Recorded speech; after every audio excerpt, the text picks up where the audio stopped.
Magandang araw mga ka-Wonder and welcome back sa ating YouTube channel. Ito ang Wonder Vlogcaster. Malamang nabasa nyo na, napanood nyo na yung pasabog mula rito kay Zaldico. At yan pong pag-uusapan natin mga ka-Wonder. At hihimay-himayin natin mga ka-Wonder itong kanya pong pasabog. Ito ba ay credible? O isa na namang pakana dahil malapit na silang ma-checkmate?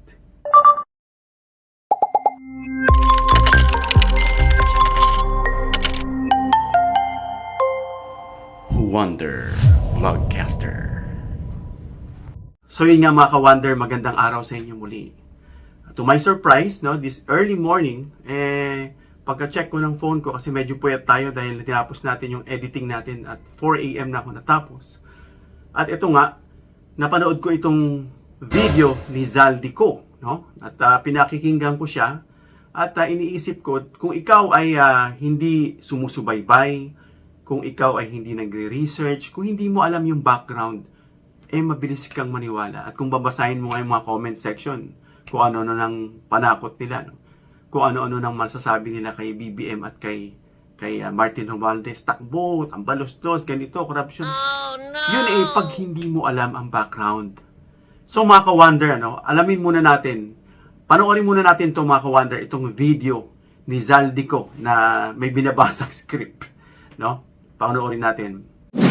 Para sa bawat Pilipino, alam ko na buo ang galit ninyo sa akin ngayon. Nauunawaan ko rin kung bakit. Lalo na at malaki ang halagang nakataya. Pero bago kayo humusga, hayaan ninyong ipaliwanag ko ang buong katotohanan. Matagal akong hindi nagsalita dahil may direktang utos sa akin. Huwag nang bumalik ng Pilipinas at manahimik na lamang. Umalis ako noong July 19, 2025 para sa aking medical check-up. Nakaplanong bumalik pagkatapos ng SONA ni Pangulo. Pero habang papauwi na ako, tinawagan ako ni dating Speaker Martin Romualdez at sinabihan, "Stay out of the country. You will be well taken care of as instructed by the President." Noon naniniwala pa ako sa kanila. Kaya't hindi ako bumalik. Tumikom ang aking bibig, sumunod ako, pero ang hindi ko alam, ang ibig pala nilang sabihin sa aalagaan ka namin ay gagamitin ako bilang panakipbutas sa kanilang kampanya laban sa korupsyon. Ginawa nila akong poster boy ng kanilang sariling kasinungalingan. Ngayon, hindi na ako mananahimik, ilalabas ko ang lahat ng katotohanan. May resibo, may ebidensya, at may pangalan. Nagsimula ito nung tumawag si Sekmina Pangandaman sa akin nung nagumpisa ang BICAM process last year, 2024. Ang sabi niya, katatapos lang ng meeting nila ni Pangulo at may instructions na mag-insert o magpasok ng 100 billion worth of projects sa BICAM. At sinabi pa ni Sekmina, "You can confirm with Yusek Adrian Bersamin dahil magkasama sila sa meeting ni Pangulong BBM noong araw na yon." Tinawagan ko po agad si Yusek Adrian Bersamin at tinanong ko, instruction nga ba ang Pangulo na magpasok ng 100 billion during their meeting? Ang sabi niya ay totoo nga po. Right after our conversation, tinawagan ko po si dating Speaker Martin Romualdez at nireport ko ang instructions ng Presidente to insert the 100 billion projects. At sinabi niya sa akin, what the President wants, he gets. After ng ilang araw, nag-set po ng meeting si Sekmina Pangandaman at Yusek Adrian Bersamin sa amin ni dating Speaker Martin Romualdez sa Aguado Building in front of Gate 4 ng Malacanang at nandun din po si Yusek Jojo Cadiz. During the meeting, binigay po ni Yusek Adrian Bersamin ang listahan na worth 100 billion. Tinanong ko po si Yusek Adrian kung saan galing ang listahan. Ang sagot niya, galing kay PBBM mismo at binigay niya ito mula sa brown leather bag. Nung sinabi po ni Yusek Adrian Bersamin, yung brown leather bag, naalala ko noong nasa Singapore kami right after the elections of May 2022 sa Hilton Hotel, kami ni dating Speaker Martin and PBBM habang pauwi at pabalik ng Pilipinas, Hinabol ng PSG ang brown leather bag at ang sabi ni PBBM, maiwan na lahat, wag lang ang brown leather bag. Kaya naniwala ako na utos talaga ito ng Pangulo. Pagkatapos ng ilang araw, I informed sina dating Speaker Martin Romualdez, Sekmina Pangandaman, Yusek Adrian Bersamin, and Yusek Jojo Cadiz na kung pwede 50 billion lang ang ipasok sa program funds dahil sobra ang DPWH funds versus sa DepEd. In practice, hindi pwede na mas malaki ang budget ng DPWH kaysa edukasyon. And yung balance na 50 billion, ilagay na lang sa program funds for the 2025 budget. Dahil Office of the President din ang nagre-release ng lahat ng unprogram funds. Pagkatapos ng isang araw, tinawagan ako ni Sekmina at sinabi ang mensahe ng Pangulo, ipasok ninyo yan dahil pinangako na sa akin ni Speaker Martin yan at hindi na pwedeng baguhin. Kumbaga, ang utos ng hari hindi pwedeng mabali. Again, I informed the Speaker and asked clearance about the instructions ng Pangulo. At ang sabi niya, wala tayong magagawa. Kaya po nagtataka ako kung bakit sinasabi ni Pangulo na hindi niya makilala ang budget. Samantalang lahat na binawas at dinagdag sa mga ahensya ng gobyerno ay humihingi ng approval sa kanya si Sekmina Pangandaman.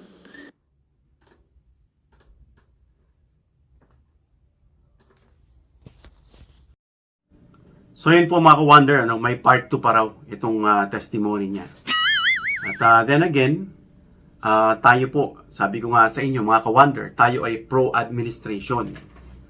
At kung sino yung nakaupo, yan po ang ating nire-respeto at sinusuportahan.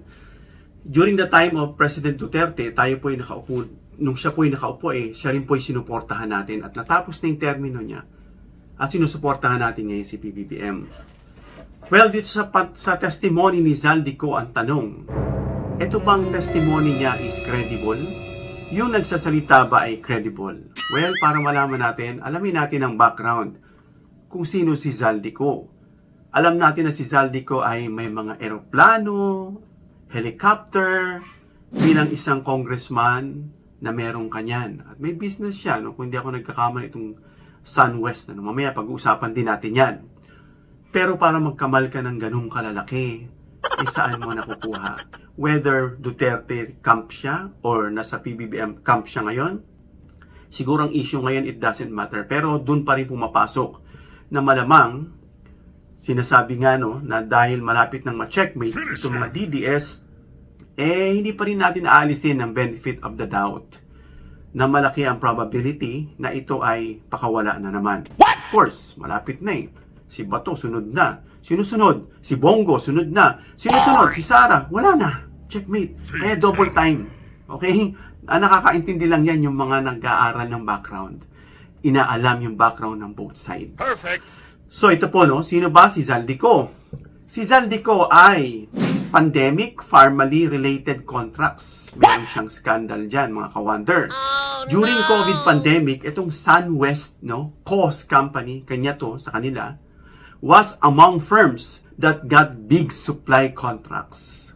Ang laki ng kontrata lang nakuha during COVID pandemic. According sa report ng Philippine Center for Investigative Journalism, ito raw SunWest ay nakakuha ng 1.32 billion in pandemic supply contracts. What? Sabi ng mga kritiko, ina-argue nila na ito ay crony, part ito ng crony capitalism. Sabi dito, na itong construction firm nga niya na SunWest ay nakinabang ng mabigat when the government needed medical. Of course, kailangan yan. It's a demand na talagang kailangan i-provide. So, sinamantala. At yung kanyang company ay kasama dito sa sinasabing scandal. Pangalawa, yung DepEd laptop procurement scandal. Pati ba naman laptop sa DepEd? There are serious allegations that SunWest was a contractor in the Department of Education overpriced laptop deal. Ito ay during the term of President Duterte. Oh, no! So si Vice President Sara Duterte na that time ay DepEd Secretary, mga ka-wonder, at publicly called on the Ombudsman to investigate Zaldico's firm over time. Actually, pinaimbestigahan yan. The issue, itong DepEd reportedly na nagbayad ng 58,300 or 58,300 per laptop. Though the approved budget was only 35,046 and 50 per unit. No? So yung 35 naging 58. Eh, ang dami niyan. Ilang laptops yun? Ilan yun? Na pangatlo, flood control infrastructure. Sabot na naman siya. Yung contract scam niya. Ito'y pumasok na sa panahon ng Pangulong Marcos 2022 and 2025. After nung typhoon-related flooding, large flood contracts were awarded. Of course, yung mga flood na yan, nagsisipasok. Kaya binigay na yung mga flood control fund na yan para ayusin yung baha-baha sa ating bansa. So, many firms tied to Co's family. Maraming firm daw nakitay.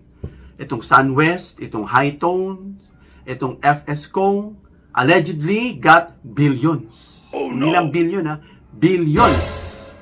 So, the Independent Commission, itong bagong grupo, no, na ICI, ay investigating ko, iniimbestigahan si ko para sa posibleng graft.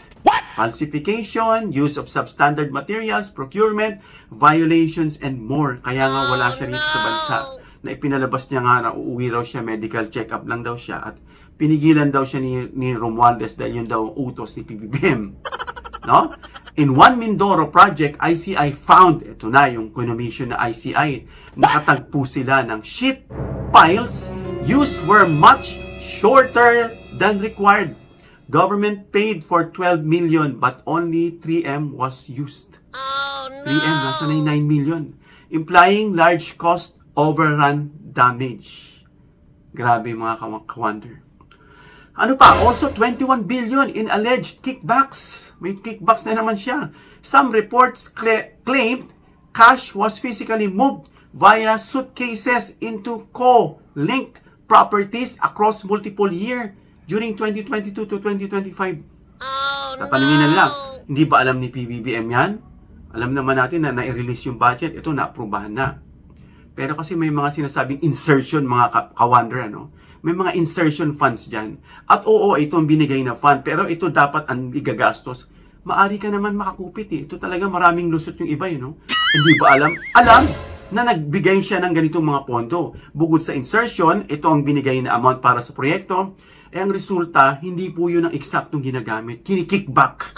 So authorities are reportedly moving to freeze co-linked assets, including 4.7 billion in aircraft.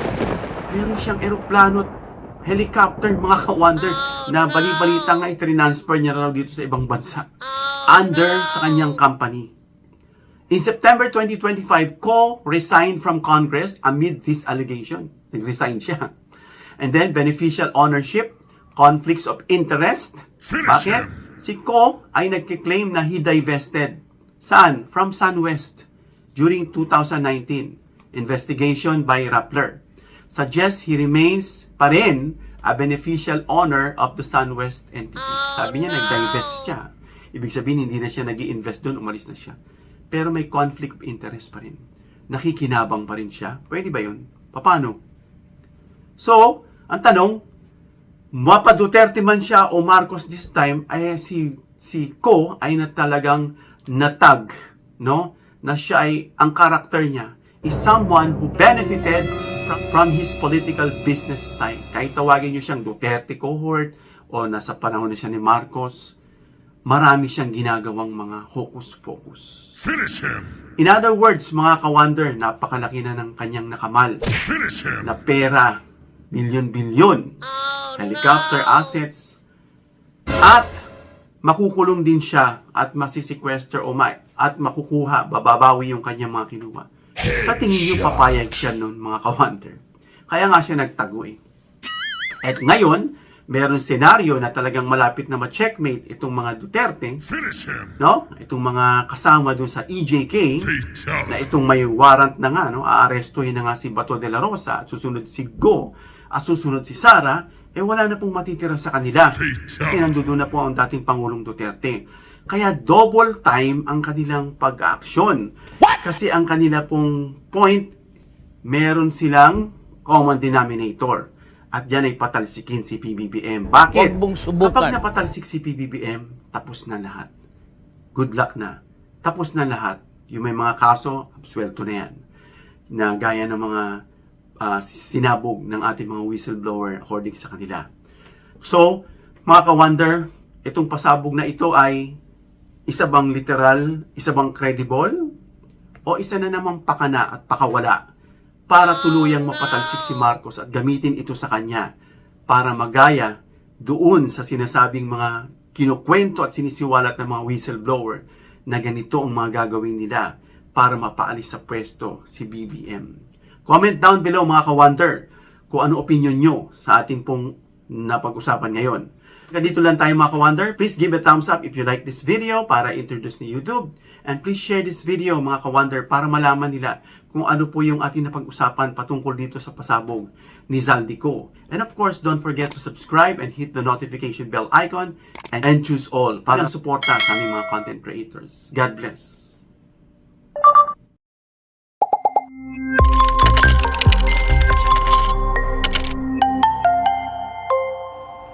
Wonder Vlogcaster.